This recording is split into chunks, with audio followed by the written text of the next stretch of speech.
రంగారెడ్డి జిల్లాలో non duty paid liquor ను ధ్వంసం చేశారు పోలీసులు. ఎక్సైజ్ డిప్యూటీ కమిషనర్ దశరథ్ సమక్షంలో దాదాపు 10,222 లీటర్ల మద్యాన్ని ధ్వంసం చేశారు. ధ్వంసమైన మద్యం విలువ 1,83,00,000 ఉంటుందని అధికారులు ప్రకటించారు. గోవా, హర్యానా, ఢిల్లీ, మధ్యప్రదేశ్, బెంగాల్తో పాటు ఇతర రాష్ట్రాల నుంచి ఎయిర్పోర్టుల్లో పట్టుకున్న ట్యాక్స్ చెల్లించని 683 కేసుల మద్యాన్ని ధ్వంసం చేశారు.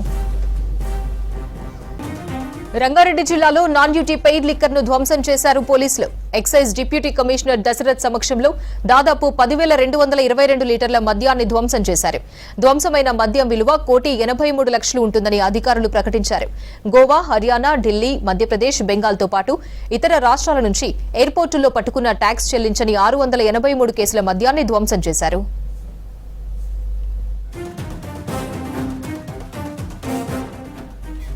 మరింత సమాచారం శ్రీనివాస్ లైవ్ లో అందిస్తారు. శ్రీనివాస్, లిక్కర్ ధ్వంసం అప్డేట్స్ ఏంటి?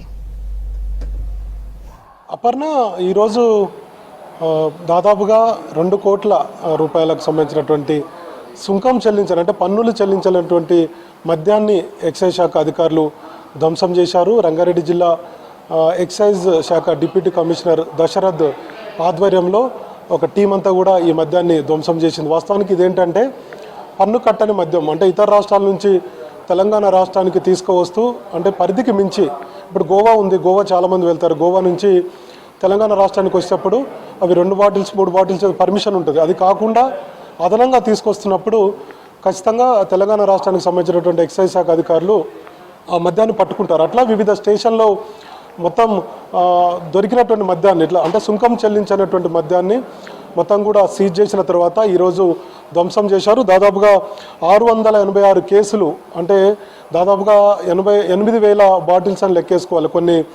కొన్ని కేసులలో 9 బాటిల్స్ ఉంటాయి, కొన్నిట్లో 12 బాటిల్స్ ఉంటాయని ఒక కేసులో అని చెప్పుకుంటే దాదాపుగా 8,000కు పైచిలకు బాటిల్స్ను మొత్తం కూడా ధ్వంసం చేయడం జరిగింది. మరోవైపు ఇదంతా కూడా 10,222 లీటర్ల మద్యం ఉంటుంది అని చెప్పి అధికారులు చెప్తున్నారు. సో మనకు అధికారులు చెప్పినటువంటి సమాచారం అయితే గోవా, అట్లనే మధ్యప్రదేశ్ నుంచి కొంత మద్యం, అట్లనే ఢిల్లీ, వెస్ట్ బెంగాల్, హర్యానా, వివిధ రాష్ట్రాల నుంచి ఎయిర్పోర్ట్ ద్వారా కానీ లేదంటే రోడ్డు మార్గం ద్వారా కానీ వస్తున్నటువంటి ఈ పన్ను చెల్లించనేటువంటి మద్యాన్ని ఎక్సైజ్ శాఖ స్వాధీనం చేసుకుంది. గత కొన్ని రోజుల నుంచి స్వాధీనం చేసుకున్నటువంటి ఈ మద్యాన్ని ఈరోజు ధ్వంసం చేయడం జరిగింది. సో ఈ ధ్వంసం చేసేటువంటి కార్యక్రమంలో మిగతా ఎక్సైజ్ శాఖ అధికారులందరూ కూడా పాల్గొన్నారు. ఎక్సైజ్ శాఖ కమిషనర్ ఈ శ్రీధర్ ఆదేశాల మేరకు ఈ మద్యాన్నంతా కూడా ధ్వంసం చేయడం జరిగింది.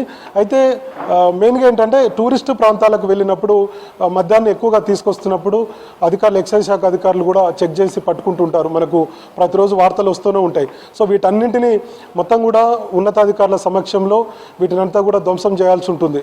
లేకపోతే పోలీస్ అధికారుల మీద లేదా ఇతర కానిస్టేబుల్స్ మీద కేసులు నమోదయ్యేటువంటి అవకాశం ఉంటుంది. కాబట్టి ఆ లెక్కలు మొత్తం ఇప్పటి వరకు ఎంత మద్యాన్ని పట్టుకున్నారు ఏంటి అనేది మొత్తం చూసిన తర్వాత ఉన్నతాధికారుల ఆదేశాల మేరకు ఈరోజు వాటిని అంతా కూడా ధ్వంసం చేయడం జరిగింది. దాదాపుగా 2 కోట్ల వరకు ఈ మద్యం యొక్క విలువ ఉంటుందని చెప్తున్నారు. దాదాపుగా 686 కేసులకు సంబంధించి 8,000 బాటిల్స్, సుమారుగా 10,222 లీటర్ల మద్యాన్ని కూడా మొత్తం కూడా ధ్వంసం చేయడం జరిగింది. అయితే ఎవరైతే పరిధికి మించి, అంటే వాళ్ళకి ఇచ్చినటువంటి పరిధి ఏదైతే ఉంటుందో దానికి మించి లిక్కర్ను ఇతర రాష్ట్రాలకు నుంచి తీసుకురావడం కరెక్ట్ కాదు. ముఖ్యంగా పర్యాటక ప్రాంతాలైనటువంటి గోవా కావచ్చు, ఇతర ప్రాంతాల నుంచి ఢిల్లీ కానీ హర్యానా నుంచి ఈ లిక్కర్నంతా కూడా తెలంగాణ రాష్ట్రానికి వస్తుంటుంది.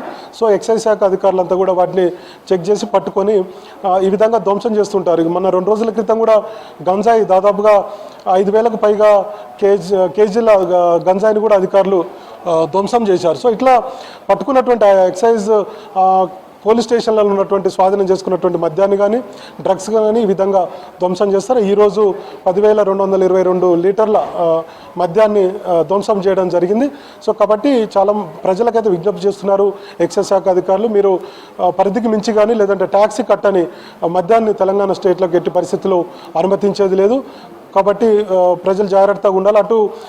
అక్కడ వివిధ రాష్ట్రాల్లో డబ్బులు చెల్లించి కొనుక్కొని ఇక్కడికి తీసుకురావడం అనేది కరెక్ట్ కాదని చెప్తున్నారు. ఇక్కడ కొన్ని నిబంధనలు ఉంటాయి.